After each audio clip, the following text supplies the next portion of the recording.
What's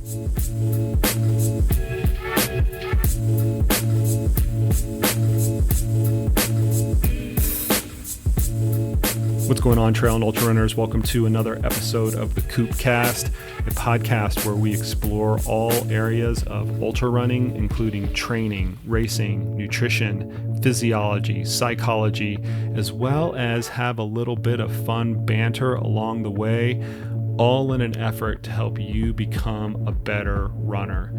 As always, I'm your host, Coach Jason Koop, and in today's episode of the podcast, we have none other than the brilliant Dr. Stacy Sims. For the last 20 years, Stacy has been relentlessly informing the sports science community that, in fact, women are not small men and we should not treat them as such. And make no doubt about it that this has been no easy task. Her latest pursuit in this endeavor includes a new online class that is all about women's physiology that both my athletes and our coaches have taken, and they cannot say enough good things about it. Her best-selling book, Roar, has been a roadmap that women coaches and athletes alike have used to tailor exercise programming and nutrition specifically to the female physiology. Stacy is also a sought-out lecturer, sports scientist, as well as a kick-ass endurance athlete in her own right. She's also a personal friend of mine, and over the years has enlightened me on how I need to tailor my coaching practice specifically to the needs of women. She also has helped me develop heat acclimation protocols that I use for myself and I use for my athletes. And I will wholeheartedly admit that the rice ball recipes and training essentials for ultra running were stolen directly from Stacy. I'm sorry, Stacy. You know I took them from you. Everybody loves them. Thank you very much. But in this podcast, we do a little bit of personal reflection, including some of her experiences in the sport of ultra running, as well as training and nutrition do's and don'ts for female ultra runners. And to make sure I'm just not some dude opining on how women should train, I brought on another one of the best in our coach, Stephane Howe, to help illuminate this subject even further with her personal and professional experiences as an athlete, as well as a coach. This is a good one, folks. Let's get right into it. My conversation with Dr. Stacy Sims and Stephane Howe, all about how women should train for ultramarathon. Thanks for getting on the horn with us, Stacy. Ironically enough, I was on the phone with one of my athletes today, and she said, "You should have Stacy Sims on your podcast." Like, it's funny that she mentioned that. I'm going to talk to her tonight in just a few hours. She's like, "Oh my gosh, that's going to be so good." Oh, it's funny. I think it's funny. Like, I came out of the gym the other day and this guy was standing in the parking lot and he comes up. He's like, "Are you Stacy Sims?" And I was like, "Yeah." He goes, "Oh, I love what you're doing in the lifting community about telling everyone they need to lift heavy." And I was like, "This is very random." He goes, "It's like the gym is in the middle of an industrial area. Like, no one is really there." So he's like standing in the parking lot. And I'm like, okay, this is a bit weird. That's great. So when am I going to get a women are not small men men's cut shirt? Because I'll rock the shirt. I will. But yeah. I need a men's cut shirt because, I'm pretty outgoing and I'm comfortable with myself, but the cut doesn't quite suit my male physique. It's not so flattering. No, it's not so flattering. It's mainly me that doesn't make it flattering. So I'm hoping the cut can actually help. Oh, I think that Ash and Sarah have them. They do? Yeah, I think so. Because they brought Steve one when they were over here in February. Okay. Well, I'm going to have to... ping them and say, "Stace says, give me a t-shirt." I'm going to have, I'll gladly pay for it, Stacy. You know that. But I wore it one time to the gym and it was good. Let's just put it that way. Oh, good. Perfect. I love it. If you're okay with it, I want to go back to your crew days. Oh, okay. First. Sure. You cool with that? Sure. Because I think that's a good introduction because a lot of people are going to be familiar with what you do, but let's face it. I mean, trail and ultra running is a pretty male dominated sport. I mean, I rail on this year after year after year that the leaders in the trail and ultra running space need to do a better job of getting women into the sport. And, I know that's nothing new to you, but if anything, the people tuning into this podcast are going to be a reflection of the trail running community. And since they're a reflection of the trail running community, they're going to be predominantly men. Yeah. I dropped out of trail running for that, like ultra running for that reason. I didn't know that. Yeah. Seriously? Yeah. Because when I lived up in Reading, I was, do you remember Luann Parks? Yeah. Yeah. So I paced her for Western States 100, and we did a lot of running and stuff together. And I entered quite a few races, but then I'd be like, wait, I have my period. There's nowhere to change, and no one's ever thought about this. Or like, I can't eat this stuff because it hurts my stomach. And the men around me are just like, you got to do it. Right. So there were a lot of little things that added up to me going, not my thing. Wow. See, Stacy, as long as I've known you, how long have we known each other now? 10 years at least?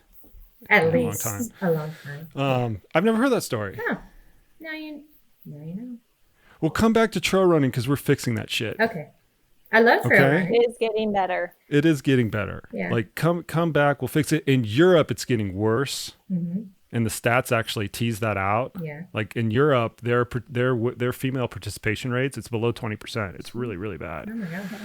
But in the US, we're slowly fixing it. So come back to the US, come back to Western States. We'll welcome you with open arms. I do have a lot of women that either take the course or ping me and say, hey, I'm running 100 miles. I'm into ultra running and that kind of stuff. So there is a pretty significant pool of the late 40s, early 50s set that is gravitated away from your traditional endurance and just jumped right into ultra. Yeah, cool. We're still on hockey stick growth, for sure. Yeah. Like trail running and ultra running still on hockey stick growth right now. That's good to hear. I've heard a lot of good feedback on your course. We've had, you're aware, Chantel, one of our coaches took it, and she had a lot of really good feedback from it. But I also had one of my athletes take it as well, who is like right in your demographic. She's like perfect. she's the prototype, and we probably talk about something from your class like twice a month. Oh, okay. Yeah. Cool. So it's been good. Awesome. So let's go back to the origin of it all. Okay. The origin of all this. Women are not small men. From your perspective, take us back to your crew days when you were an undergraduate. My undergraduate days at Purdue University. That's right. So I went to Purdue and I didn't want to run because I'd been a cross country runner. So I was like, what do I want to do? And I met a friend was like, hey, you should try out for crew. So went, tried out, made the team, and was really excited about the fact that you could do some endurance stuff. You had running and weight training and stuff. So it fit a niche that I hadn't had in a while and really loved it. But then as you started getting more and more serious about it and leading up to things like Head of the Charles and some other key races, the lightweight men and the lightweight women, as we were called back then, were doing very similar training sessions. And we would train together, dryland training together, and the boat was different. But most of the time, if not all the time, the men's lightweight would peak and do really well, and the women's would just kind of fall flat. And we're like, what the hell is going on? And then at the same time, I was in metabolism and ex-phys and was like doing all the experiments, wanting to learn more about myself, and came up to like some endurance stuff, and all my results were different from the men's. And so I'd always be like, hey, what's going on? I kept getting the same question. Well, women are an anomaly. Oh, you have a menstrual cycle. We don't really study women. And I was like, what are you talking about? So the more I dug and tried to get the questions answered, the less there were the answers. So I really started thinking, well, maybe this is something that is the reason and rationale why the women aren't responding as well to the training as men. And that kind of set my whole mind in the whole, like, what is going on? Why don't we have these answers? And then I went from undergrad and did an overtraining study for my master's degree, looking at overtraining in women and men, found differences there, from immune markers to mood states, responses, that kind of stuff. And yeah, just kept pushing and pushing. But then it's only like the past, I guess, 3 3 or 4 years that people are like, oh my gosh, women are not small men. But it's been a huge push, right? With my entire career, I've heard nothing but, well, why do you want to study women? We don't know enough about men. Or women and men are very similar, so we don't really need to. We can just generalize.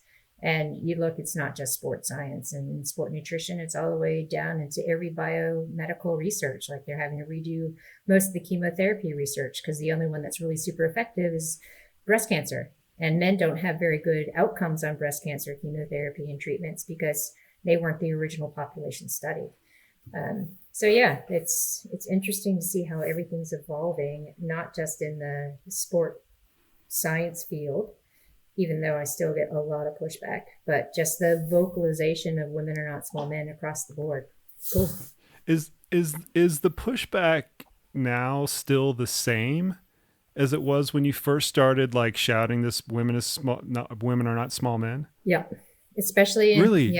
Especially in the sports science world. Like it's a really interesting because I'll go to conferences and there'll be women presenting and saying, well, there really are no differences. There's no menstrual cycle phase. And I was like, if you really look at the research that was done properly, there is. And if you look at the depth of the research on strength training, there is definitely a rationale for sex differences and menstrual cycle phase training. When you get to like the top end of VO2, there are too many confounding variables to tease out menstrual cycle phase training, but there are not too many confounding variables to tease out sex differences.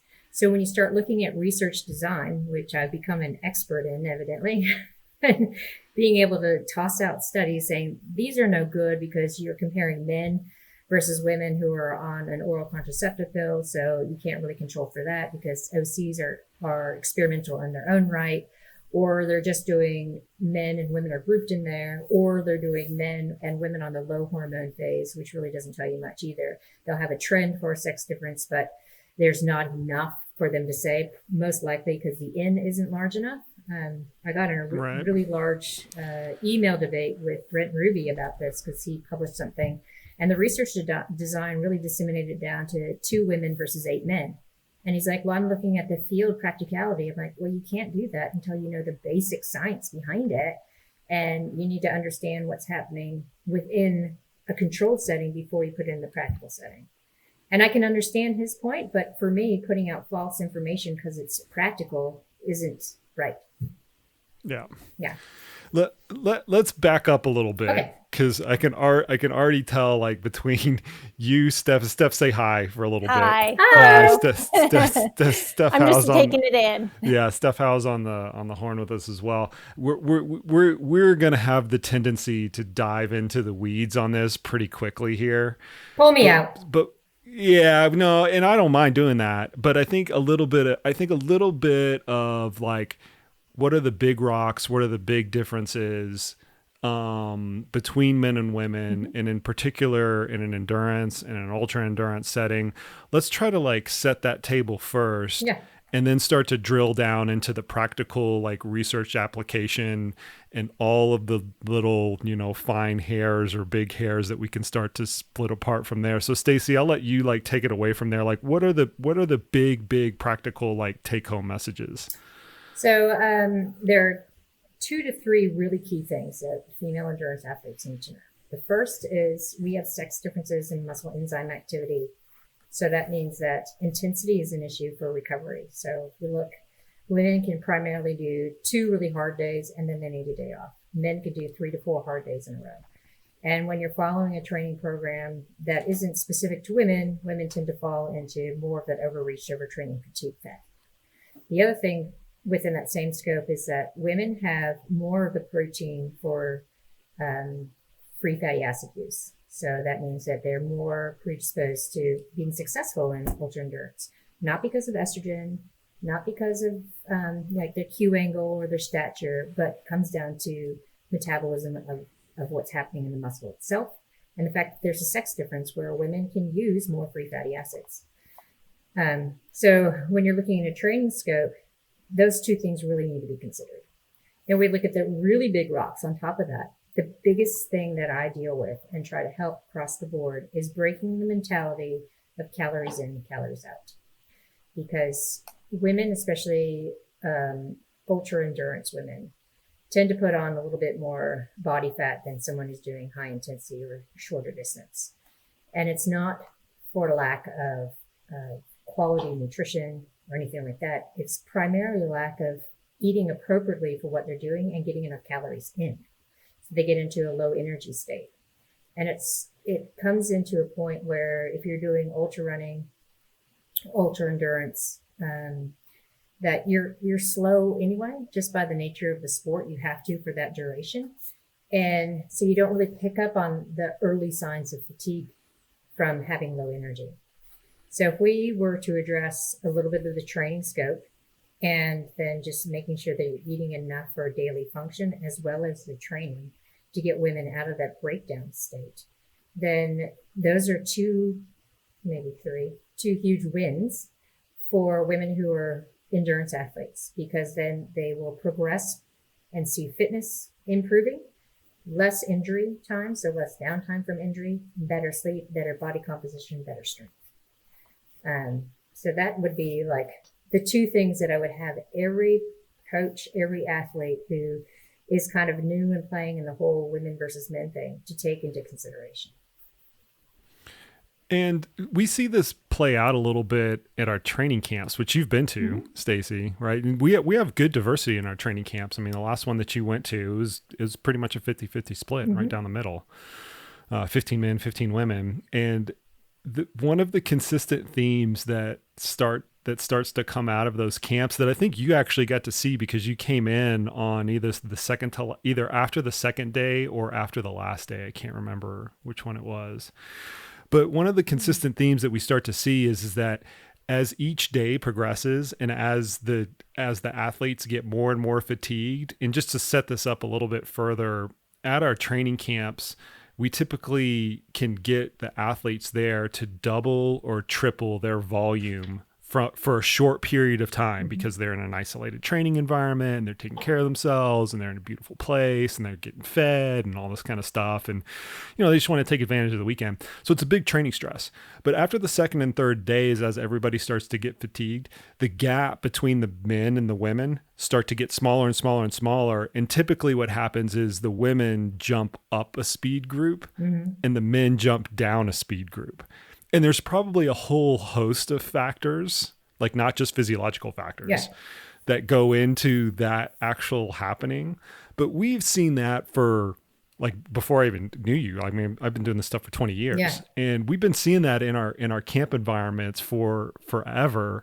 And it's been really neat to see just in the last, as you mentioned, 4 to maybe 6 years or so, some of the underpinnings of why that is actually the case. We used to always just put it on, women are just smarter, which is true. They're just smarter. They're just pacing themselves better. And, they've got, some kind of knack of, managing the stress load and things like that. And I think all of those are absolutely true, but there is some additional physiological underpinning to that as well. Yeah. And I read a lot of articles now where people are talking, it's estrogen. Estrogen increases free fatty acid. But it's not. Like, even women who are menopausal or they don't have any estrogen for some particular reason still have that same advantage. And again, it comes down to the muscle metabolism. So all this about women shortening the gap, once you get more women involved in the sport and taking it as their own sport, it'll be very interesting to see how fast that gap closes. Yeah, well, that's been theorized for years, that there is some point, 200 miles, 300 miles, 6 days or something like that. There's some point where women are going to outperform men. And people have tried to deduce that point with math, right? Just looking at the gaps from the 100-meter race all the way to the marathon, to ultramarathon distances and things like that, and then just extrapolating that math to some far out point. And then they've tried to combine that with physiology. Yep. And some of the things that you just mentioned. And I don't know the answer to it. I mean, I don't know if there is going to be that point or not, way far out there, but it's an intriguing thing nonetheless. And it's gone in a few cycles right now, at least that I've seen over the years. But the key thing that they're not taking into consideration is the training methodology, right? So up to this point, all the women have been following the same kind of things as men, primarily the periodization programs, right? That are not taking into account the ergonomicity of their hormones, right? So if you're putting in a huge amount of training stress in the time of your menstrual cycle, or, if you're using OC or something like that, when your body is more able to handle that higher load and recover from it, and you're pinpointing when we want to do those key workouts and get a better fitness adaptation, those strategies haven't been put in play yet. So it's when we unlayer everything and we're just looking at, people are talking about the different shoes and the technology that come on board to make people faster. And it's like, but no one's looking at the basic training scopes of how do we tweak things in training to maximize performance for women if we're looking at when their body can take the load the best, adapt to it, and then when can we deload when their body needs to deload. Okay, let's get into that, because as Stephanie will attest to, I really like training architecture. Stephanie, is that a true statement? No, it's a true statement. And I think this is a fantastic conversation, because not only are women behind men in terms of our introduction to sport, especially in the ultra world, women are still so far behind in the numbers. And all of our models are based on what has been done for males. And so this is a really great opportunity for females to close that gap, because like you said, there's the physiology. Women are primed to be good, longer endurance athletes. And we just need to understand how women work to really, facilitate that. So in general training architecture, there's several strategies that we're not going to beat to death right now.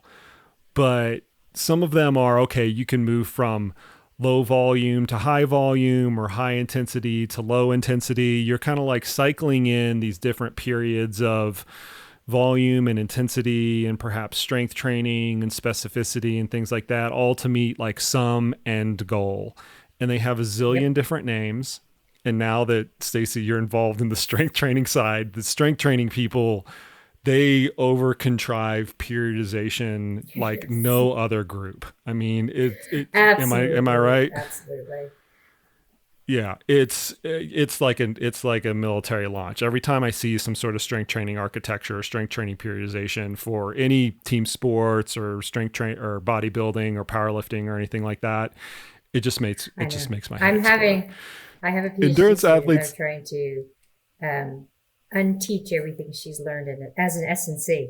It's very hard. It's hard. Yeah. It's hard. But we're not going to rehash a lot of that here, because we've talked about that in podcasts before. But one of the things that I was never taught as a coach, and I'm trying to learn or unlearn, I don't know exactly how I would describe it right now, is how to modify that periodization for female athletes, because there are differences between male and females, but we're both still humans, and some things are going to apply, some physiological things are going to apply. What are the training components, the training periodization pieces that should be different for women? If you are looking at hitting that top end, so you're looking at the high intensity stuff, right? So there are different aspects. So you have the short interval high intensity, and then you have more of your VO2, which are your 5-minute kind of things. And like I was saying earlier, you can have a block of high intensity and you apply it. And I've seen it so many times, especially in the cycling world, like in cycling camps and stuff. You'll start, and for the first 2 to 3 days, the women and the men pretty similar in their intensity and what they can do.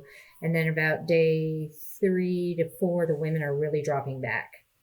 But they're still trying to do that intensity. And again, it comes down to they need more recovery. So it's like 2 days intensity, 36 hours. So you can do morning, and then a night. So it's understanding just how you can bring them right up to it and then pull it back. Just because of the enzyme differences and the recovery differences that we have.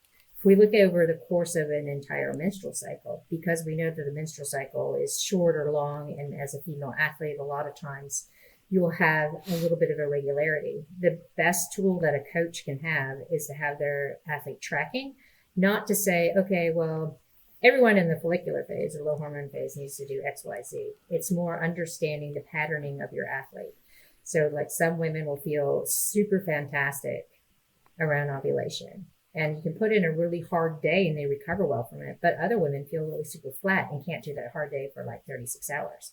So in the scope of what you're doing, you know that you can push really hard and get really good either neuromuscular work done, like the heavy loading stuff or that high end stuff, or 6 reps of a relatively moderately to high intense session when those hormones are relatively low. But as soon as estrogen and progesterone start coming up and affect everything from metabolism to amino acid pool, neurotransmitter, that kind of stuff, this is where we need to start going, okay, well, we need a little bit more steady state work, not so much high intensity work, because of the way that the hormones have affected even your respiration or your respiratory rate, your resting heart rate, the switch over from being able to use more carbohydrate to having to use more fatty acids.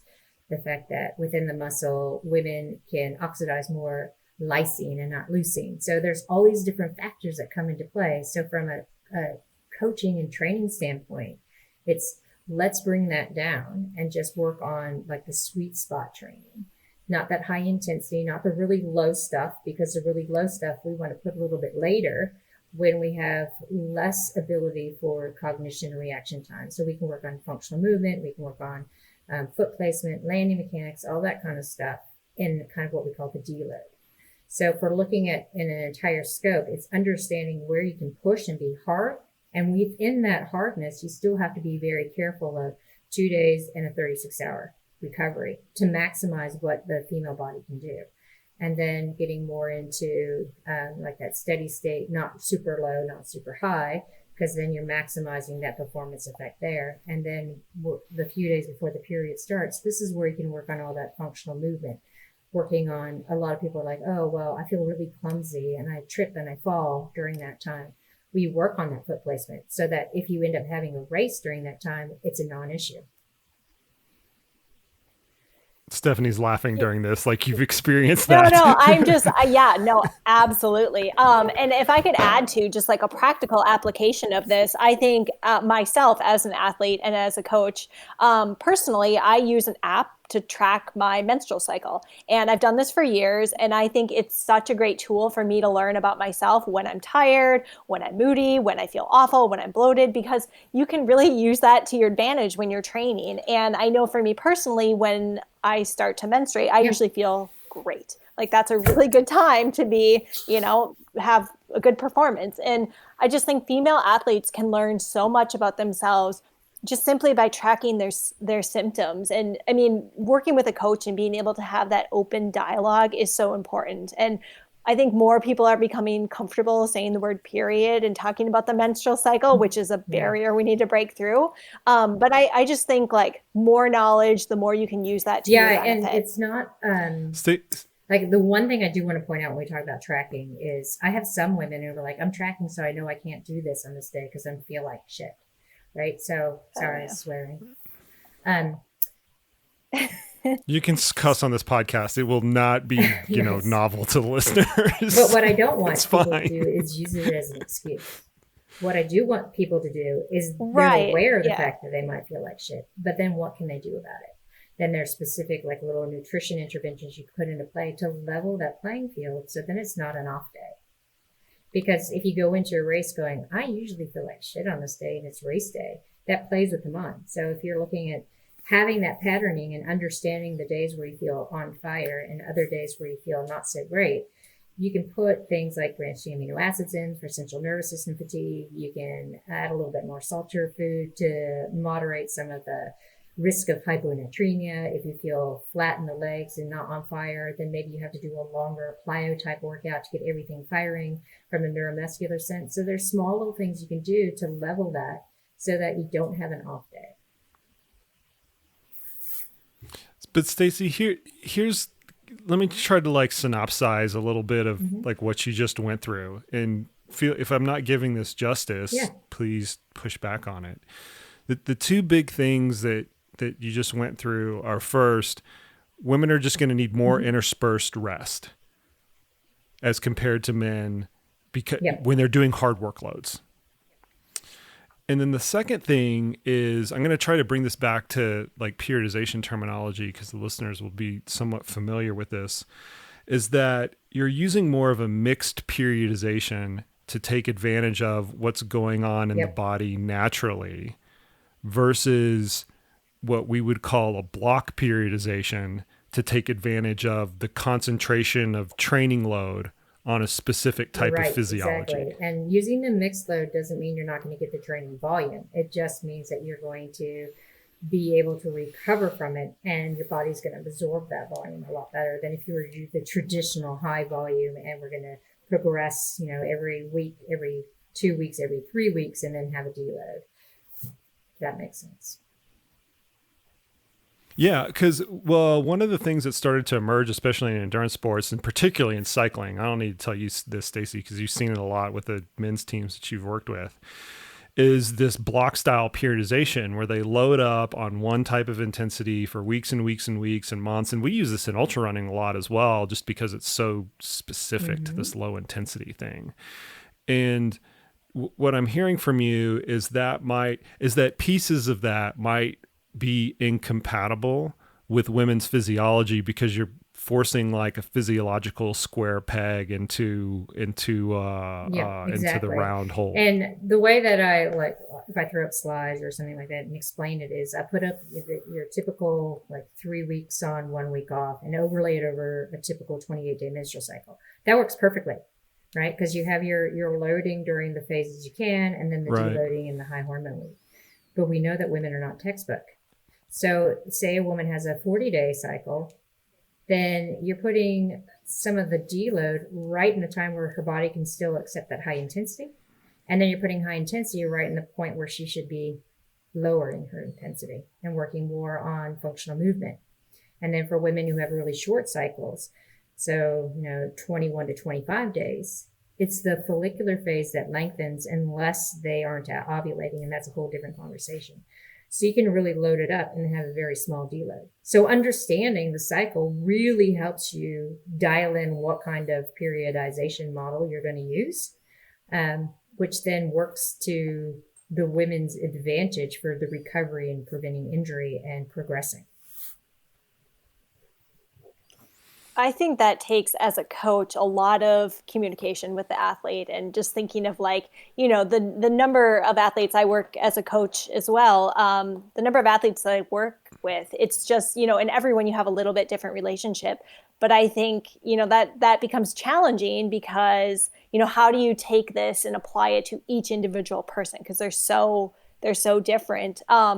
Personally, I just, try to be communicative and understand what, if we're talking about the menstrual cycle, or when do you feel good, when do you not feel good. And, it's kind of still we don't have a general template for this of this is how you train a female athlete. So I think a lot of it is I don't want to say trial and error right now, but it's, we have a lot to learn. I mean, it sounds really complicated when we're having a conversation about it, but one of the methods that I found useful for women who don't want to have the conversation or can't is you have that overlay of training peaks. We all are pretty familiar with training peaks, right? So they put a little notation day 1. So right? Or they'll put a notation in on day 14. They'll be day I feel awful. So you're seeing some of the patterning. It's not the direct communication, but it's not having that face-to-face, but it gives you enough information to know. So if they're having a short cycle and you're seeing it short because they're day 1 and then 3.5 weeks later, day 1, then okay, well, we're working with a short cycle. And it gives you more insight to how that athlete is working without having to be really scripted and individual with every athlete and have a huge intake and keep that communication going. But then you have some athletes who are very verbally robust in their training peaks, right?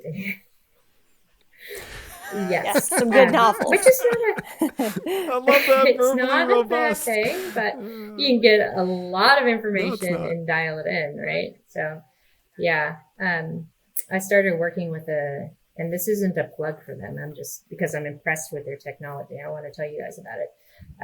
Wild AI is a new artificially intelligence-driven menstrual cycle app. And so they're integrating with a lot of coaches and coaches platforms as well. So it takes that onerous off having to have that conversation, because the more data that the woman puts in, the more it learns about the woman, and so can feed forward that information to the coach and say, hey, in 2 days, your athlete usually feels this way or does this, or feeds back to the athlete. In 2 days, you usually feel really fantastic, or you don't feel that great. So make sure 2 days before that you're doing X, Y, Z, or on this day, you do that. So it's taking a lot of that confusion out because it's just there. And I think there's a lot to be said for artificial intelligence to be able to learn just basic information that we tend to forget to kind of talk about. 100%. So we've got these few variables that we're changing. The first one is the rest. The second one is looking at the menstrual cycle through the lens of when the athlete is going to be better and worse. I think that's the best way to put it. Let me try to summarize some of the pushback that you mentioned earlier, because I want to hear your response to this, and I can completely understand where this is coming. A lot of coaches will say, well, first off, we're going to do that anyway. We're going to listen to the athlete and when they're doing good and when they're doing poorly, and adjust training load and training intensity based off of that, regardless of whether they're male or female.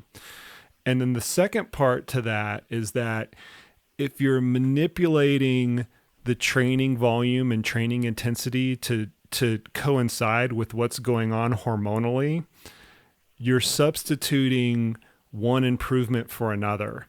And the one improvement is taking advantage of those hormones and that physiology. But the compromise is there's a better training architecture that can somehow elicit a bigger adaptation. And so does that teeter-totter, right? Does that compromise actually make sense for an athlete? Like quote, I'm going to use air quotes here that the listeners can't see. Does that compromise in the training architecture to take advantage of the physiology, is it actually worth it? Or is it in fact it's a compromise? Not a compromise. And I hear the pushback all the time from coaches. Oh, I listen to my athlete. But athletes don't tell you a lot. Like, we have been doing in-depth interviews and taking a sociologist and qualitative methodology to look at the physiology data that we're getting. And I'll look at data and I'll be like, okay, well, this person needs a little bit of rest. But when you get the interview and overlay, it's not rest. It's they're not eating, or they're not sleeping, or they're not paying attention. And so when you're looking just at the data that's coming out and you're not overlaying it even with the menstrual cycle, which interrupts those variables, you're not going to have the appropriate conversation to pull the person back. And when you start saying, okay, well, we get into like a low energy state that happens with high volume training loads, and appetite gets muted, and you'll see this progression, this complete fall off. If you knew where they were in their menstrual cycle and knew how like low energy availability affected them, and you start seeing these perturbations, you can pull them back a lot earlier. But they're not going to be able to tell you what's going on. They're just going to say, I feel flat. I'm tired. I feel flat. I feel tired. But without that extra context within it, you can't have the appropriate conversation to be able to dial in for your athlete and pull them back before they're too far over the ledge of being too tired. And then, so what you're saying is like it enhances the communication, and also it has an anticipatory effect as well, where you're being not reactive and instead proactive to what's going to go on in a couple of days. Yeah, I think that's fair strategy. I mean, because I've heard that pushback as well, and also as a coach from a practitioner standpoint, I will fully admit, and Steph is an athlete that I coach as well, I fully admit that I wrestle with do I really need to change this that much because of what's going on? Like, is it really going to make that, or should I just, drive the training hammer home a little bit more and have the athlete do whatever they were supposed to do. And then this is where I'm going to really kind of mess up that conversation, is when you start getting to perimenopausal women. So this is what we've been observing, because they're, it's the forgotten athlete. So what we're observing is, because you have such irregularity of the hormones, you're never really sure when the period's going to come or not. What we found is that 7 to 5 days before their period starts, there's 2 days where it's absolute dead fatigue. And you can't say it's from lack of sleep or stress. All of those things have been going on. So they go from this lethargy that's the new normal to like, I can't get out of bed. I don't know what the hell's going on. And then 5 or 7 days later, their period starts. So being able to be understanding that that's happening, there's no like way you can push the training on those days. It's just this whole hormonal milieu and change of ratios that is affecting every system in the body, trying to relearn a new normal. So that's the other complexity that I'm going to pass to you, Koop, that you're going to have to like. I gotta get over it is what you're trying to tell me. Well, fortunately, and Stephanie has this experience as well. We work with athletes across the spectrum. So if anything, I mean, I see a lot of like national team coaches and things like that with the training center here in Colorado Springs. If anything, they get so ingrained with working with a very particular type of athlete that you ask them to move outside of that age group or that particular phenotype that's really good and adapts to anything and can handle any sort of training volume.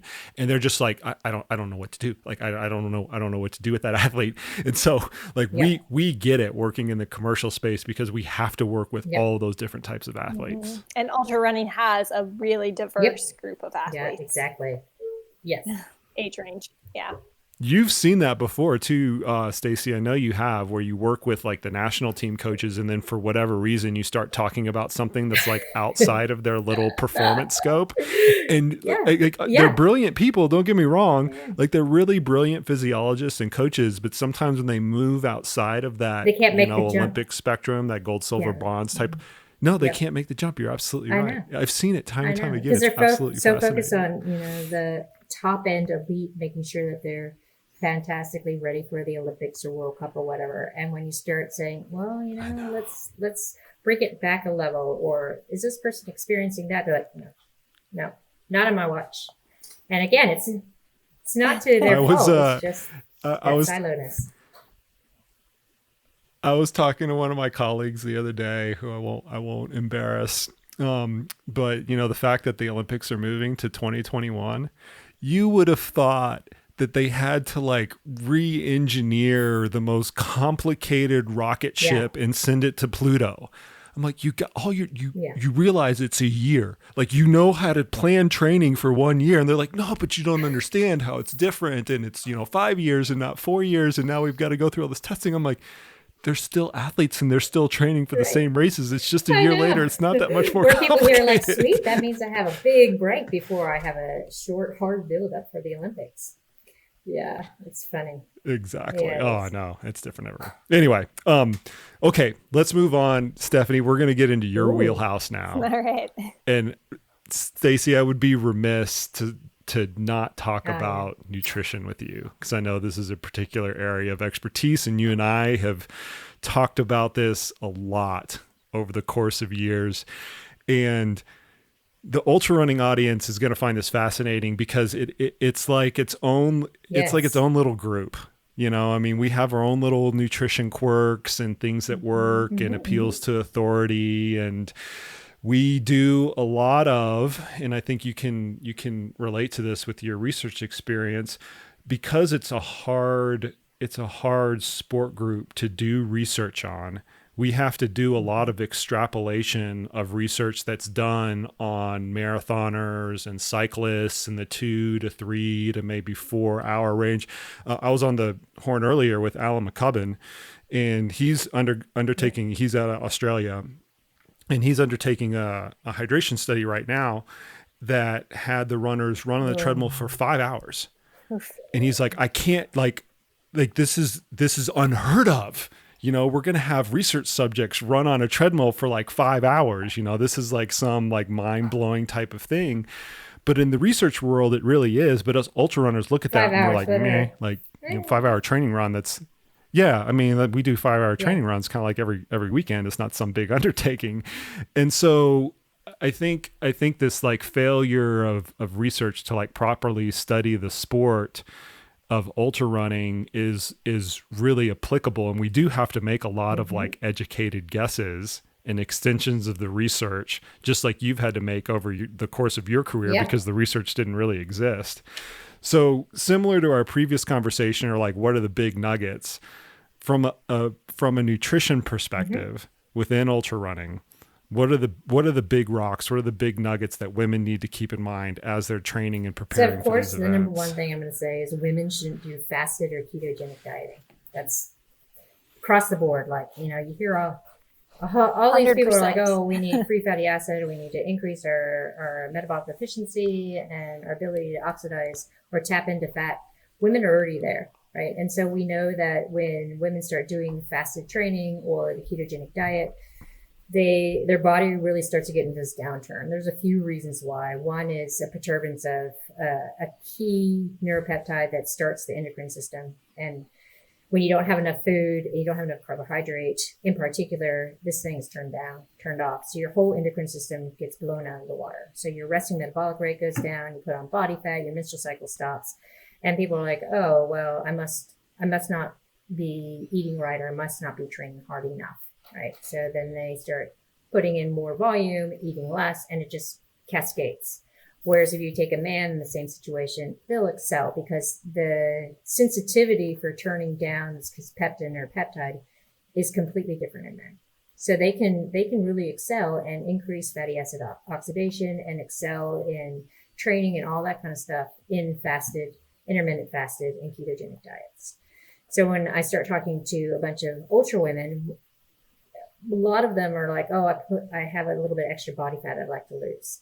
And so we start looking at what they're doing, definitely under eating, definitely under protein, not enough carbohydrate. So when you start addressing, let's just initially fuel for each training session and recover really well, that tends to stop this breakdown state after exercise, and their body gets into more of a relaxed state, and it doesn't take on that whole, let's bring the resting metabolic rate down, let's perturb the thyroid, let's downturn all your metabolic or your endocrine hormones. So that's the very first step, is eating in and around your training. And then when you're looking at what am I eating in training, that depends on time and duration. If you're going out for a 5-hour run, you have the ability to eat some real food. But when you're looking at 100 miles and your body is really perturbed and you know that there's some points where you're like, I can't eat a thing. So you'll know where those down points are. So when you're going out for your really long time on the feet type stuff, this is where you play around and go, okay, well, I don't want liquid calories because of the fact that it's going to increase the pressure in my gut. It's going to cause some systemic dehydration, and I'm not going to be able to push through that malaise that I have. And we don't want that, because once you start having gut perturbations and having to slow down your pace, it's really hard to come back from that. So we start looking at what are you eating, and with the lower intensity aspect of ultra running, it's the real food is much better than looking at the engineered sport nutrition. We also know that fat and protein and carbohydrate all help each other to digest and get out of the stomach. So you get this titration of energy instead of like this one big swoop from using just simple carbohydrate. And I mean, there's a lot of research that'll show in that 5-hour range, like what to do. But when we start looking at adventure racing, which fits into the ultra endurance stuff, nobody's using gels. No one's using, all the liquid calories, because it just affects the performance so much. So when you're taking an eye into that ultra endurance stuff and looking at what's happening with fluid shifts just from time on the feet and being awake, and the dehydration that's happening with the electrolyte shifts, your body needs that real food just to be able to maintain some sense of normalcy. So kind of off on a tangent on there. Sorry. It's a good tangent. I'm just like nodding my head, just in agreement with everything you're saying.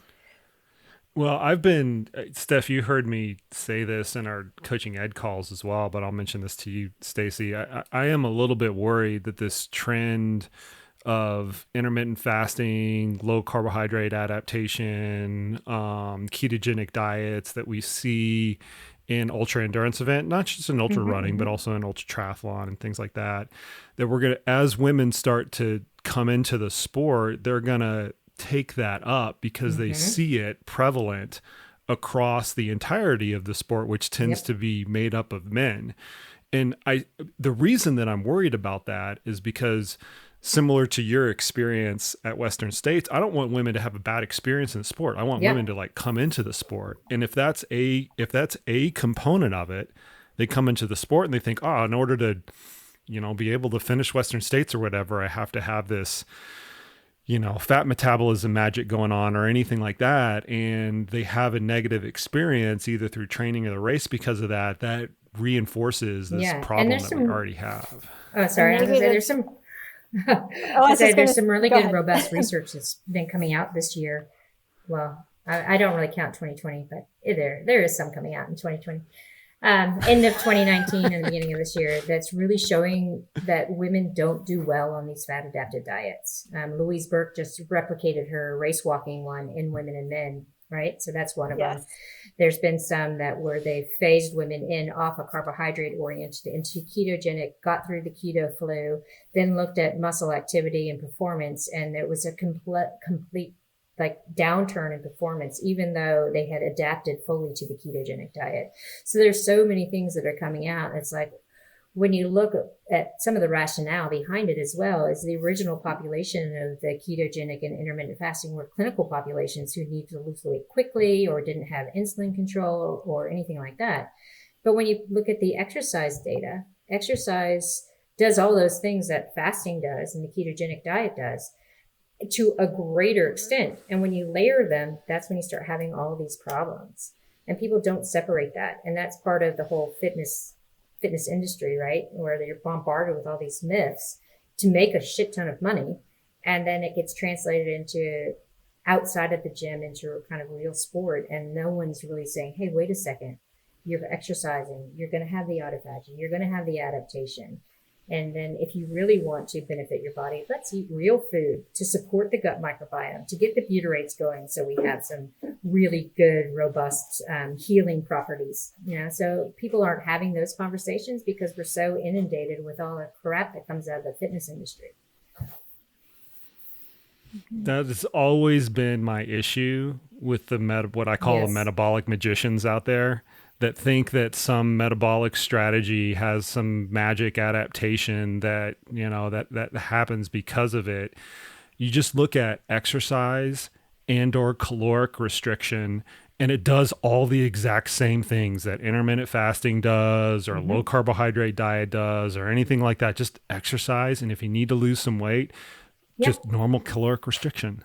Right. And the appetite hormonal response between a trained individual and an untrained sedentary individual are very different. So it's not like applying what the intermittent fasting or low carbohydrate, whatever's working to help someone lose weight to just restrict calories. That's maybe not going to have the same response in a well-trained athletic population. It doesn't. Right. I always tell people like exercise in itself is a low carb and fasted state. So you don't need to do it. And then if you do want to lose weight, don't do it in or around training, people. Like, eat for what you were doing. And then in the afternoon, far away from training, that's when you can have a calorie deficit. Like, don't put some sauces on, skip the salad dressing, don't have a couple of snacks before dinner. And right away, you're having around a 300 calorie deficit, which is enough not to perturb the body to conserve, but to lose a little bit of body fat. It's too sensible. People don't want to listen. So I know. So needless to say, women getting into ultra running, run away from intermittent fasting and the ketogenic diet as fast as you can. Well, and I want to say too, I'm sure we're going to maybe get into this, but a lot of the women who are runners in the ultra running population are low energy and amenorrheic.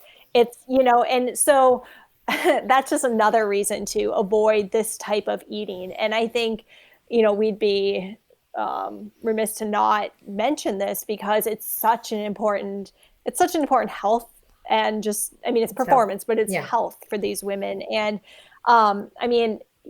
Stacy, kind of just what you said, like these women who are experiencing, who, undereat for the activity that they're doing, they may eat, 2,000, 2,500 calories a day, which seems like a lot, but for that energy output, it's not appropriate.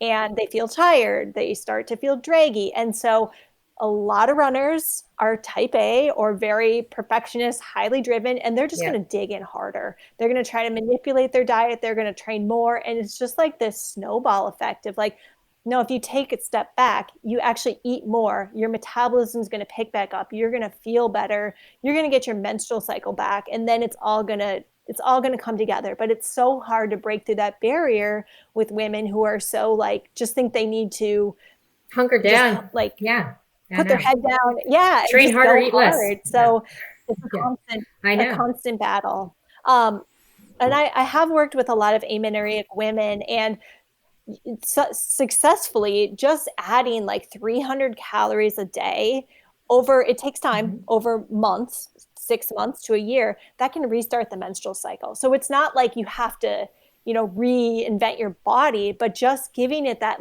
extra energy it needs, to function as a human being, then it can, be healthy, and then performance. Yeah, I've gotten pushback because I've gone on record saying, like, if you're looking at a baseline of 200 calories or looking at the delta from increasing calorie and decreasing training, then you get your period back. But there's some people out there who are like, no, complete rest, and everyone needs 2,500 calories. And it's like, well, there's not a lot of people out there who can do complete rest. And it's not for the fact, well, maybe they have a professional contract. Like I've worked with a few professional athletes who can't not train, cannot stop racing because it's in their contract. And then I've also worked with people who are like, I'm not running or I'm not cycling just because I love it. I need to do it because it's my mental release. It's my time alone. So if they stop, it's a downward spiral. Right. So just understanding, yeah, like you're saying, it's that delta, right? So you're increasing calorie intake and you're tweaking volume of training so the deficit isn't as huge, then yeah, you get your cycle back. And I don't know an athlete who, if you said you just need to rest and just continue to eat well, they're going to be okay with that. It's going to feel awful. So people tend to eat better when they're active.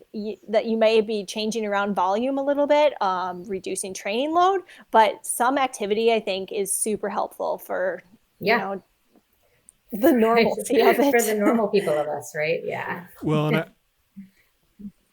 I think we'd be remiss not to also mention that this not only happens to elite athletes, because when we talk about reds, or is it red S where you are, Stacy, or is it reds? Yeah. You say both? Okay. Both. So when we're talking about relative energy deficiency in sport, typically what gets lost in that is that we're only talking about Olympic level athletes, because that's where a lot of the kind of the communication gets filtered down from, is from the IOC or from the national governing bodies and things like that. But the fact of the matter is that it affects it can affect men and women, all athletes. Men and I'd actually like to know from both of your perspectives, since you are both in the nutrition world and you work with a lot of female athletes, how common is it outside? And first, I think we should give a good definition of REDS, and Stacy, I'll let you take the lead on that, and then go into like how prevalent is that in just the normal athletic male or female Well, population? I'll put it this way. I if I could bet money on this, I would say 98% of the athletes that show up at Kona World Championships are either in full low energy availability or REDS. Okay, so it's 98%. All right, I'm gonna get that. Okay. I'm gonna get that bet going in Vegas. I'll pull some strings for you, and we'll see. I'm sure it's gonna start out as like a negative 120 favorite right out of the bat. We've 98%. done some wow. general population, like recreational female athlete research, and we know that close to 50% are in low energy availability, and that's just general population. And part of it is, the whole push of calories in, calories out. I don't want to overeat what I just expended, or they do an early morning workout and then they don't eat and then they stay in this extended catabolic state. So there are many factors, but it's very prevalent. And when you get up to the upper echelons, it's really, really super prevalent and no one talks about it. Like it's the siloed quietness, and it's endemic in men, it's endemic in women. And when you filter down, it's becoming more apparent in recreational men as well. So it's more suboptimal low energy availability, where they're just on the cusp of being fatigued. Everything in the blood work looks like it's on the low end of normal, but it's too low for them. And it's really hard to diagnose. And so when you start seeing all the symptomology in both men and women, just upping the food a little bit, and you start to see the difference, right? when we talk about full relative energy deficiency in sport, this is where almost every system of the body is affected. So it used to be, you know, the subset of the female athlete triad where you start having bone issues and metabolic issues and no period. But now it extends across the board to GI issues, psychological issues, immune issues, cardiovascular issues. You get blood work back and the person's all over the show and they're supposed to be an athlete. And they're like, I don't understand what's going on. It's like, it's REDS, it's relative energy deficiency in sport. And it's relatively new and we're working on it as well as looking at, no one's saying, okay, well, you have GI distress and you also have immune distress. Well, you're probably in REDS. No one's doing that. They're like, GI distress, let's try to address that. So there's still a lot of issues within that right. need to be fixed as well. But talking about it, making more and more people aware of it is, you know, another Women Are Not Small Men 20-year venture. But and let's hope that it's not that long because it is so prevalent. Well, in ultra running, some of this almost happens just as a byproduct of the training, because the training is so long and you can't keep up with the caloric demands and you do that day after day. I mean, I don't want to say it's an inevitability because it makes like the world seem hopeless or the training seem hopeless. But in a lot of ways, especially when you're doing like really high training volumes, and ultra runners will go out there, they'll, you know, have 30-hour a week, you know, training weeks and things like that, which that's not indifferent from an elite Ironman athlete to have a 30 or 40-hour training week. But, and I guess my point with that is we look at this proposition of trying to stay out of an energy deficit, and sometimes you just can't avoid it. It's just how good or how adept you are at making sure the hole that you're digging is not too deep. The best thing to do about that, again, is shut down the breakdown state post-exercise. Don't go in unfueled. Don't delay refueling, because the longer your body stays in that catabolic state post-exercise, the more LEA takes hold. Because we know that you can have a calorie deficit, but as long as you're fueling the body when it needs it, it doesn't go into the tizzy of down-regulating everything. So it kind of buys you some time. I don't really want people to like stay in an LEA state. But if the fact of, you know, increased training load, decreased appetite, heavy training weeks, and you just can't get the food in, then really dial in that recovery intake and the pre-fueling so that your body doesn't stay in this breakdown state. I think practically for ultra runners, like this is an important concept to understand because we're used to such high volume. You know, and it's like you can do that, but then you have to take recovery time. And, you know, we're in the camp that like 10 miles, that's like nothing, right? So it's like, you know, understanding that you can sustain that high volume, but you have to let your body recover because you will dig that hole. And it is much easier in female athletes just because you do have the menstrual cycle as kind of a marker. And I think it's an important conversation to have with athletes is, you know, are you getting your menstrual cycle? And if you're not ignoring it. Like it's not okay to just keep training and training. It's something that should be addressed because things are going to happen down the line. And it's not okay to go on an oral contraceptive pill to mask it, which is something else so many people do. Oh, I'm in a rig, and the doctor's like, "Oh, put you on a pill. It's fine. You'll get your period." No, you're not going to get your period. You get a withdrawal bleed, and it's masking everything that we need to know and keep track of. Yep. Okay, Stacy, so since you brought it up, we're going to come back to the low energy availability, but since you brought it up, 5% performance reduction with an oral contraceptive. You want to know why? Okay, so... Yeah, go ahead. Go at it. First off, true or false? On the level. So it's between 2 and 11%. Okay, so the take-home message for that is if you want an instant performance boost and you're on an oral contraceptive, just change that. Easy. And it really comes down to, most people think when you're taking an oral contraceptive pill and you have these synthetic hormones that you're taking estrogen and progesterone, but you're not. There are different molecular structures within these exogenous hormones, and it's very critical that these little hydroxyl groups, they affect the system differently. So when we're looking at that top end performance, VO2, all those kinds of things, it downregulates your ability to hit that. And it has to do with the fact that when you're taking these pills, they exert around 500 times the, what's the word I'm looking for? basic word effect, 500 times the effect of what your natural hormones will do to the cell. So you're looking at something that's like really driving a cellular response. It's overexciting estrogen receptors. The progestin that's in it isn't the same as progesterone, so you'll have a difference in the ratios and the way they affect the body.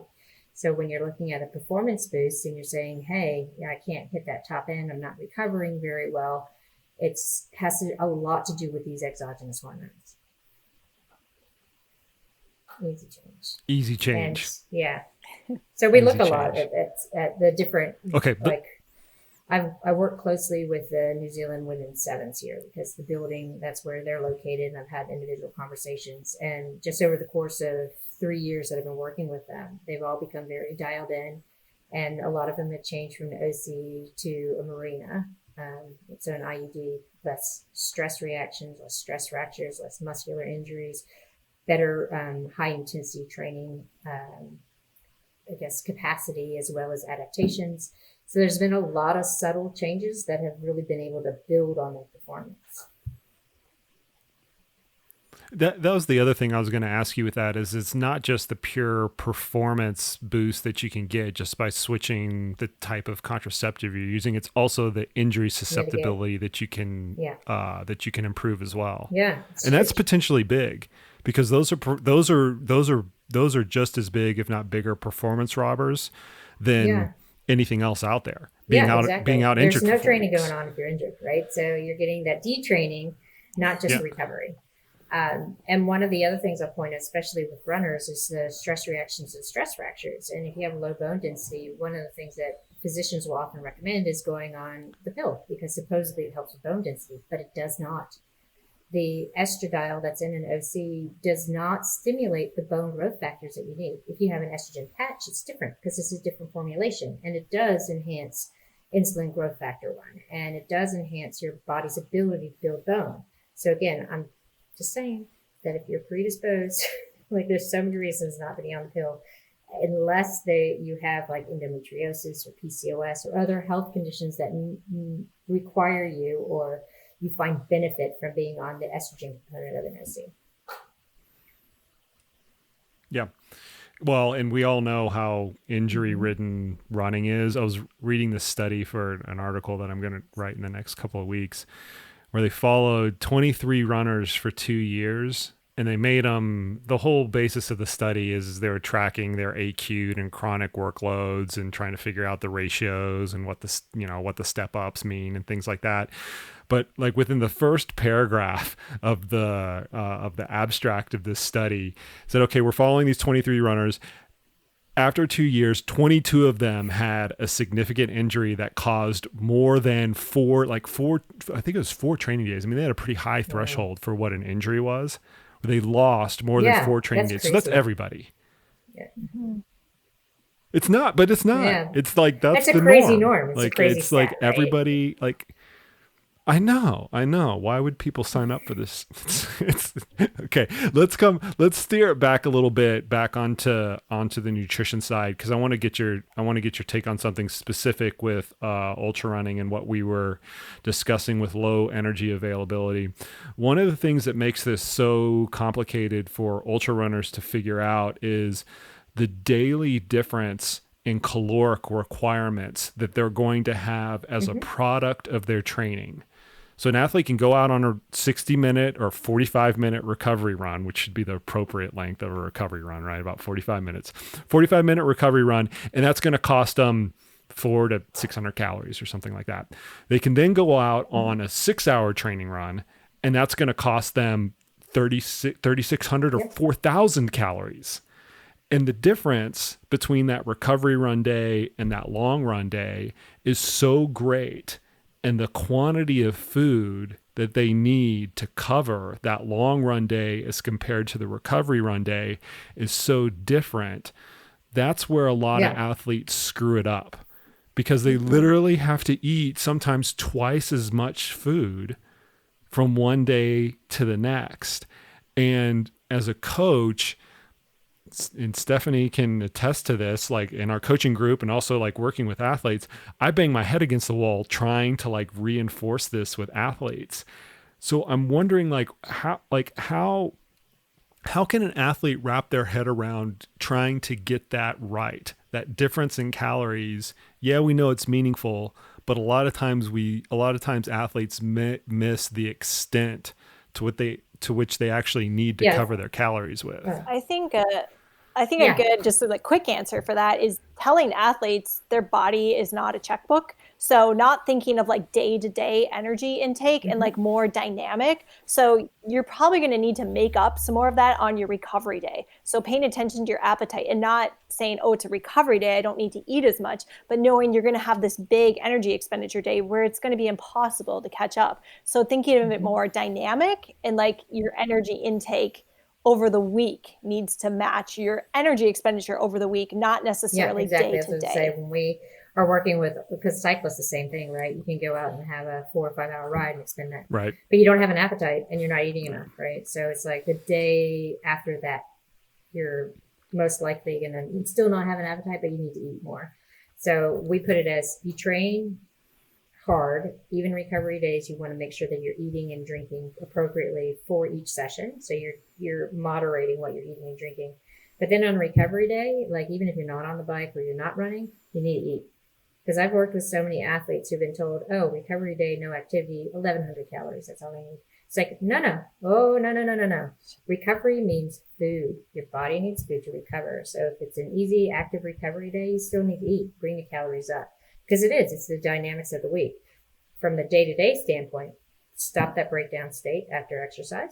And then from a week state, make sure that you don't have more than maybe a 600 calorie deficit across the entire week, which people are like, how do I figure that out? But if you're looking at, okay, well, if it's a 600 calorie deficit across the entire week, that's more like a weight restriction, like weight loss restriction, not a huge low energy state. So the way that you're looking at it is almost over like a 5 or a 7 day rolling period where you need to balance the energy over those longer periods of time. And at the same time, the days that are really high caloric output days, just focusing on kind of controlling the damage to a certain extent by making sure that before, during, after the activity, you've got just as many calories that you can kind of fathomably stand. Too. Right. Yeah. Because we want to take care of our gut. Wow. Okay. Totally, That's true. Yeah. That's true. Absolutely true. And we know that's a big issue as well. I mean, that's one of the things that I learned from you is just how the foodstuffs that that we take in can affect our gut and how big of an issue this is in ultra running. And so much so, Stacy, I think you realize that I completely plagiarized your rice ball recipe. I gave you credit for it, so it's not technically not plagiarization, but I completely plagiarized your rice ball recipe and put it into my book. Perfect. And it is a huge hit. Like we use it at our camps. Yeah, people love it. I see people at races that use it, and I make it a point to try to take as little credit as possible and push all the credit over towards you. So if you get any, if you get any feedback on it, I've been trying to push it your way for like the last 5 or 6 years. I'm excited about this, so I'm not going to say who it is, but I have an incoming PhD student from the States. He's moving over here with his wife, and he's specifically interested in ultra running and ultra endurance and what kind of foods to eat to minimize gut perturbance, to help with energy levels. So, we're going to get some real research going in the home of ultra running here in this area. So maybe I'll put that in. Yeah. Maybe I'll put the rice ball in for his research. There we go. Well, hey, I'll help you fund that research. Come on over. How's that? Get locked down with us. Which I will. Yeah, there you go. I'll volunteer to be a subject. Once you open the country up, I'll make a special trip down there just to participate in our guest room. But there you go. What's your hunch though? You know, we use a lot of sports nutrition products, like copious amounts of sports nutrition products. I mean, I know very successful ultra runners, and I've seen them do this. They show up to a 100-mile race with a case, a 48 pack of Goo energy gels, all one flavor, and that's all they'll use for the 100 miles. And they're really, really successful at it. You know, other athletes that can maybe stomach that. 2 or 3 gels. If that. So in order to prevent GI distress in an ultra marathon situation, what are the big things that you're going to tell your PhD student to try to like tease out? It's kind of multifaceted. First, you have your sex differences in gut integrity. We also really want to look at the gut microbiome and how that changes leading into your taper week. There's a good article that came out a couple of months ago that was looking at the 2 weeks before, the 2 days before, and what happens during an ultra. So getting some idea of the metabolic differences of the gut when it's under stress can inform what you should be eating to help promote that whole vagus nerve and the gut-brain axis to kind of help with that GI stress.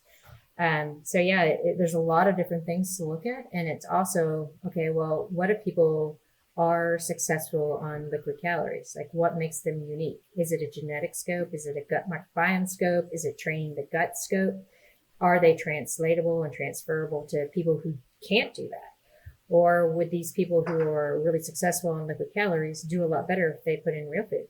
So those are all the kind of questions that are there, but it is a 3-year PhD, so we need to bring it down and answer the most significant questions. So yeah, happy to take some, what do you think is the most significant question that we could try to answer? Well, I don't know whether it's a byproduct of just sports nutrition companies trying to like have more products available, or whether they're starting to see some of like the efficacious nature of having diversity in their sports nutrition lines. But we are starting to see, it's not just gels, right? I mean, it hasn't been that long where it's been just gels. I mean, we can go back 10 years ago and that your choice was like the vanilla gel or the chocolate gel, and that was it. And then the drinks were kind of along at the same time, but then we started having chewables and then real food products and then packaged bars and smarter packaged bars. And now we're seeing the whole movement with things that people can make at home that are rice or potato based that they can kind of take along. And like I said, baby food, right? Baby food in sachets right now. Stephanie, works for Cliff Bar. They've got some great products. I have a pizza flavored one. I just couldn't get my head around that one. You had to be like 4 to 5 hours in. It had to be hot out, and you were just craving salt. I'll leave it there.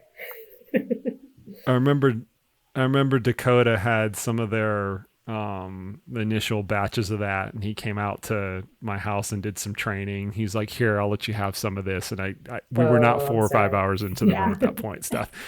It did taste a lot better though. I will give him that. But so there is this like real food versus engineered food proposition that athletes need to go through. What's your take on that? I think, sitting over here, where one Cliff Bar is $5, right? So we're looking at, no one's really using that much engineered nutrition because it's too expensive. So a lot of people here are still on the real food bandwagon, which is great, and they're finding success with it. But then they'll go over and do something in the States, and they'll find all the engineered nutrition that's super duper cheap, and they'll start using it, and they have gut problems. So when you're looking at what is it about real food that helps? Again, if you look at Asger Dukendraup's research, and he's like, oh, you can train the gut for it. Maybe, but I'm always going to come back and say we're not as smart as nature. So when we start trying to engineer nutrition to work when the body's under the most extreme stress, I'm not sure that that's such a great thing, because we don't know the cofactors in food that help the body with that kind of stress. So it'll be interesting. And the more we can dig into like what's happening from a cellular and a gut level to be able to inform us on choices, I think that's going to help a lot. There's a trend now that I'm sure you started to see unfold, Stacy, with these like super caloric drinks that try to manipulate the structure or how the carbohydrate is delivered, either in like a hydrogel or actually the structure of the carbohydrate. And you like this. This is why I'm asking this topic, because I'm trying to like push your buttons a little bit on this, Stacy. But I've always found this is like something. It's a proposition where you have a plausible mechanism of action that's going on, and then you design a product around it and just like kind of guess if it so works. So I sat in a European seminar with the guy that developed the Mauritius gel, like the hydrogel. And the Martin gel. Oh, the Martin gel. And by the way, you can mention any nutrition product you want to on this. I know Stephanie is sponsored by Cliff, but this podcast is not sponsored by anybody. Even if it was, I'd still you can do whatever you want to do. Whatever. Yeah, it's good. Yeah. So he's right, so at keep this going. European conference, and he's like, I would never design it for the way it was used. Matter of fact, I wish I was never involved, because they put it specifically in an elite athletic environment for these guys that were genetically talented to try to run a marathon under 2 hours. And they aren't out there hitting it hard like someone who's running a 4-hour marathon. So although they're going fast, their intestinal integrity isn't as compromised as someone who's out there for longer than 2 hours. So the whole concept is, let's try to get enough fuel in them to support them going fast for 2 hours or less. But then it all got pulled over, as media and stuff does, into the general pop, and it's not designed for them.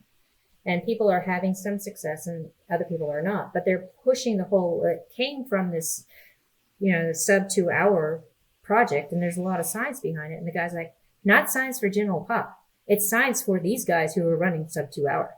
And so when you start looking, and I get all these questions, like, it's still a concentrated carbohydrate that's going into the gut, that's going to push the pressure up in the small intestines, and it's going to cause this influx of water to come in. When you're looking at the super starches and you're looking at the new rendition of the super starch, right? And you look at some of the research, it still is a maltodextrin or a glucose polymer that invokes the same issues, because the body doesn't recognize it as just being a glucose molecule or a fructose molecule. It's like, what is this thing? I don't know. Let's put water in to decrease the pressure, and then we'll figure out what to do with it. So there's a lot of marketing hype around it all. And it's really frustrating, because everyone's like, what about this new product? I'm like, it's the same shit in a different can. Well, the nutrition, we could rant Forever. on the nutrition space for forever. It is completely suspect to this logical fallacy of the appeal to authority, where they bring on the elite athletes, and some of them, it's authentic. Some of them use the product and they find some sort of benefit from it, and they're a great athlete anyway. And I'm not discounting that authenticity. But the point that you're trying to make, that I think is really poignant, Stacy, is that there are only so many elite athletes that you can sell a dollar gel to. You have to sell it to the general public. And is that an appropriate nutrition product for a 4-hour marathoner or a 5-hour marathoner or a 12-hour Ironman athlete or something like that, just because it's Eliud Kipchoge's product of choice? And it, it might work for him. He broke 2-hour marathon. There's nothing, nobody's going to be able to knock that. But is it actually translatable to the general public? And the other thing that people don't realize is, and this is from behind the scenes, I'm sure you've worked with that top end, right, that are sponsored by something, and they'll gap their bottles with something else, or they'll use a different product, but people don't know that. Or if they're on a team and they're sponsored by something, this is from the cycling set, a lot of the pro athletes just use what they've been given, and they don't know how much better they would feel if they didn't use it. They complain about not feeling well. So there is that misstep. Just because you're an elite athlete and you might be perceived as using something doesn't mean it's even good for the elite athlete. So again, I always say marketing trumps science, which is so unfortunate, because then people are like, I was so dialed in for this race. I thought, my training metrics are great, but then I had the porta potty stops, or I got cramping, or I had GI distress. And it's like, well, did you really dial in your nutrition and try it out? Oh no, I just figured I'd do what so-and-so told me to do, or I did this on a shorter training session, right? So they're not really putting the thought process in it, because they're overwhelmed with the FOMO around using a certain product. I've Stacy, you probably don't have the scope of this, but I've probably had 7 or 8 nutrition focused podcasts, and they all consistently come back to try your nutrition in training to whatever extent you can replicate the race conditions, Yep. however close you can get to those race conditions. Try your training, try your nutrition strategy out in training, do it relentlessly in training. That's the key to everything unfolding. It's not a magic product. It's not a magic ratio of things. It's not a magic super starch, carbohydrate or anything like that. It's literally trying the things out, figuring out what works for you in the confines of human physiology. Let's put that caveat in there, in the confines of human physiology, but then trying it time and time and time and time again, and not letting it till race day to be like, oh, well, I don't know what it's like to take the vanilla gel after 7 hours of running. Like that's a gamble that nobody wants to take. Well, that way when you go into race day too, there's the confidence of like, I've done this 100 times. I know it works. And you take that guesswork out. So I've been in the, as having a trade product in some of these expos, and especially at Ironman and Kona, people will come up and be like, oh, this will work in the heat? Great. And they'll use it like the next day in the race. I'm like, well, I don't want to sell it to you. We're not going to sell you that product. You can't just change it on the day. But people are so like, oh, it's the best of the best that's going at the moment. I'm going to use it because tomorrow is Worlds. And there's so many people who think that way. It's like, no, it's the X factor. Like, it might work for your friend who's used it and told you to come over and try it, but that doesn't mean that it's going to work for you. So yes, as you're saying, try it in training as much as you can so that it's not an X factor on race day. And elite athletes and age group athletes are alike. I know. Are subject to that error. And you know that, Stacy, because you've seen it. And I've seen it as well, where it's like, really? Like we've gone through this for months, and you decide to change it at the 11th hour? Like, what were you thinking? I had the luxury of having a professional that I really respect and I really want to do well. And there's been a lot of GI distress in the history. And finally they were here. And I was like, put that shit away. We're going to do what I want you to do, and let's see how much better it goes. And over the course of 3 or 4 weeks, changed it all, didn't have any kind of issues. And I was like, see, don't default on race day. Put those gels in my house and do not take them with you to racing. And it's like being the mom. No. Maybe that's what we could take away from this. Plan your race day nutrition out as if your mom is watching you. Exactly. And don't try to hide the chocolate, because that's not going to work. There you go. All right. We're going to leave it at that. Stacy, Steph, I appreciate both of y'all's time. Fun to chat. Yeah, that was great. This is fun as always. Yeah, it's fun to catch up, Stace. We need to do this again, and then we can really go on some rants now that the audience will be used to, and just totally go off the rails and throw F-bombs left and right. And great. It'll be a total hoot. You can put your daughter away like early and like put the earmuffs on her and things That's like right. that. I've been notoriously around her going, Trump's such a fuckwit. So she'll be like to my husband, Mommy said that Trump was a fuckwit. And he's like, what? I'm leaving this in, by the way. I'm not cutting that part out. Before we go, Stacy, where can people find more about you and the work that you're doing and get a kick-ass T-shirt. Women Are Not Small Men t-shirt? I do have a website now, drstacysims.com. You can also find me on Insta and Facebook the same. And then if you want to follow research perspective, you can go to my university page, which is Waikato, which is the University of Waikato in New Zealand. Or you could do what my kid does. Siri, find me Dr. Stacy Sims. And then it comes up with all the things. That's so cool. All right, Stacy, appreciate everything you do, and I appreciate all the counsel that you've given me over the years. I don't think I've ever said that publicly, and I know you know that, but you've been a big influence on my coaching career, and certainly a part of like who I am today is due to that counsel. Man. So You're welcome. Thank you. And I'm glad that people are taking the word. So all right. Keep doing what you're doing. I know. It's great. Finally. All right.